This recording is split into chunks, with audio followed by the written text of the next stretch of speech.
Hello, everybody, and welcome to the last topic of the semester, statistical mechanics. So, statistical mechanics often gets a little bit of a bad rap, but really what we're going to be doing in this section is trying to dive into some of the concepts from thermodynamics that we talked about earlier. As you might remember, many of our thermodynamic principles were derived more or less from empirical observations of real physical systems. However, one of the things that would be very nice to be able to do is to be able to look at matter from essentially a molecular or atomic level and trying to build those thermodynamic principles up from what's often called ab initio or first principles. So, using just basic laws of physics, is there a way to get from molecular motion to thermodynamics? And that's really going to be the drive of this chapter. So again, classical thermodynamics doesn't even require the existence of atoms. All it requires is empirical observations, which we use to be able to build up pretty much everything we've talked about this semester. However, if we want to really figure out more about the atom level behavior of systems and get some of those nuances that thermodynamics often misses, we have to essentially start from the ground up. Unfortunately, in chemistry, that's slightly problematic as the ground up involves atoms and molecules, which are entirely dictated by quantum mechanics. So it's worth being able to make note of a couple of the take home messages from quantum mechanics. They're going to prove really crucial in building up statistical mechanics. Some of these you'll be familiar with, some may be a little bit less familiar. So, first of all, is that great assertion that we now take for granted. Pretty much that all matter is made up of many molecules. The part here I really want to emphasize here is this idea of many. Because when we're talking about chemical behavior, we're talking about systems which have Avogadro's number of molecules. That's 10 to the 23rd. So, being able to talk about what any individual molecule or atom is doing is a little bit kind of facetious, as we'll almost never know.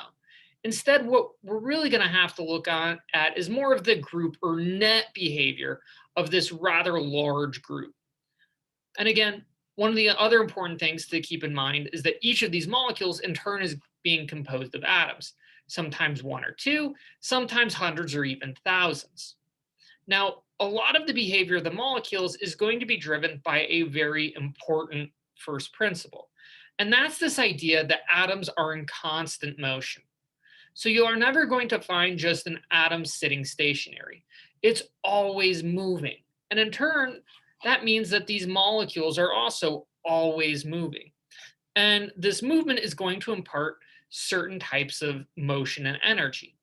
Now, one of the important things that's dictated by quantum mechanics that seems a little bit odd to a macroscopic view of the world is that it turns out that only certain movements are allowed.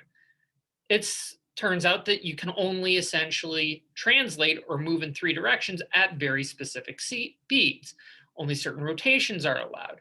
Otherwise, you get essentially these wave particles that are atoms and molecules can start getting certain degrees of interference.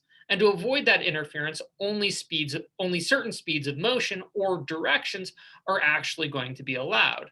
And this means that if I'm only allowed to have only certain movements are allowed, this means that only certain energies are going to be allowed.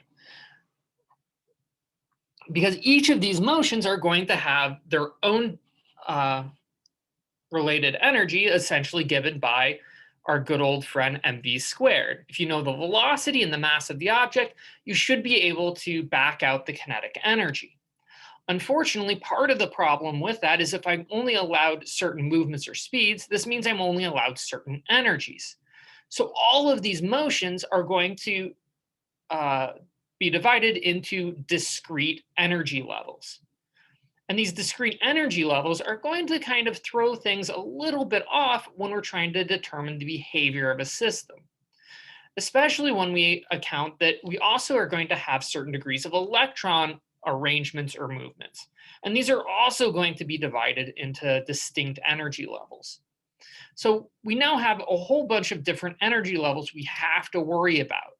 And we're going to divide them into four major categories that we're going to be talking about the remainder of this chapter. And again, we're going to try and build up from first principles next semester in PChem 2.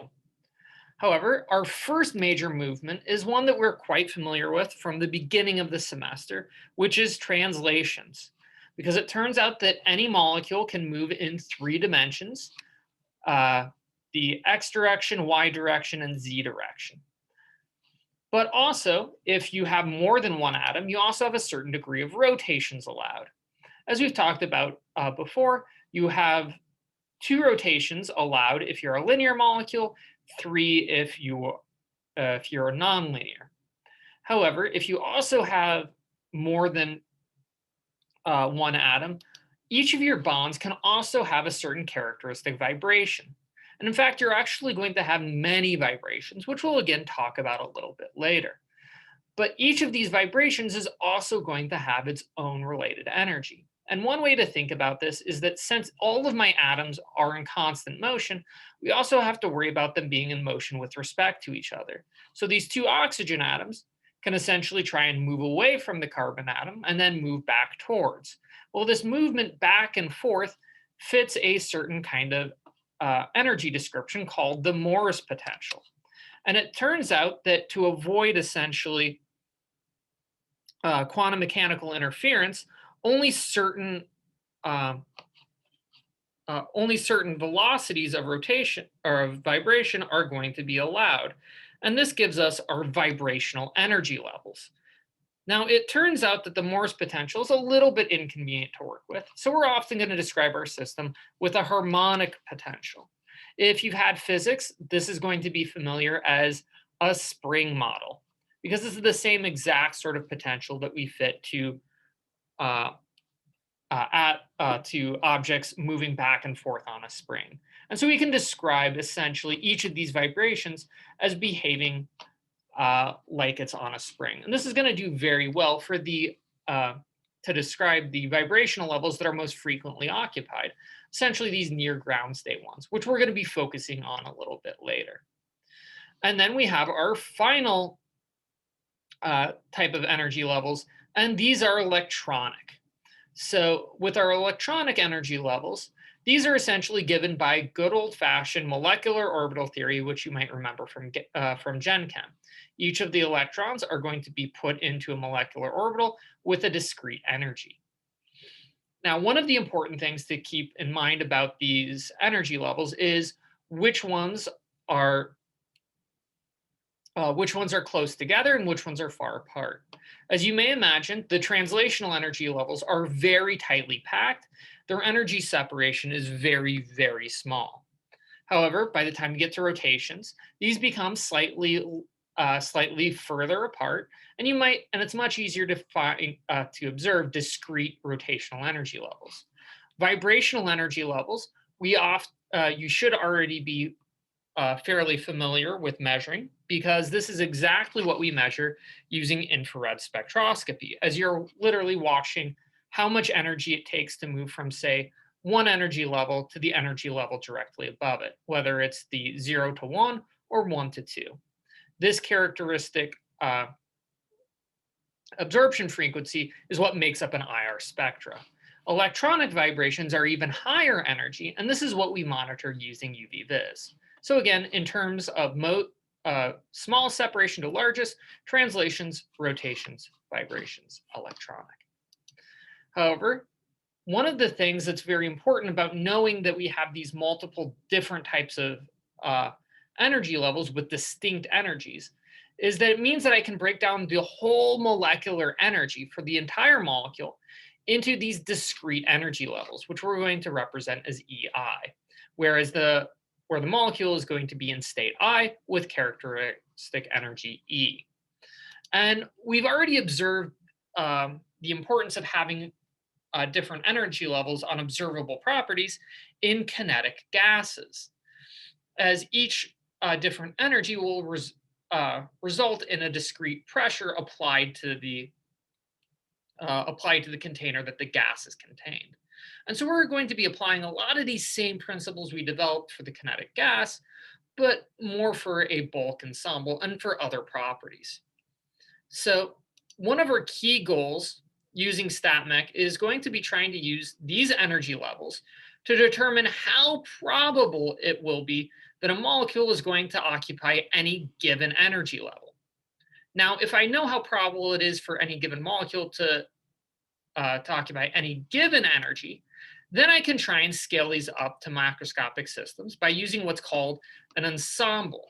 So this is essentially a statistically averaged ensemble of n molecules, where if I've got n molecules and I know the probabilities of each molecule being found in any given state, I can get a distribution of these are going to be the energy levels I would expect my molecules to be found in. Some high energy, some low energy, some in the middle. And trying to figure out the exact ratio of those is going to help me describe the system. And once I have this averaged ensemble, then I can use this to try and determine and predict all the macroscopic phenomena, such as internal energy, entropy, free energy, that we've really spent our time working with earlier in the semester. So this is going to be another way to hopefully rederive the equations we already had. So next time, we're going to go ahead and get started by looking at some of those energy levels and how I can put molecules into them. Until then, take care.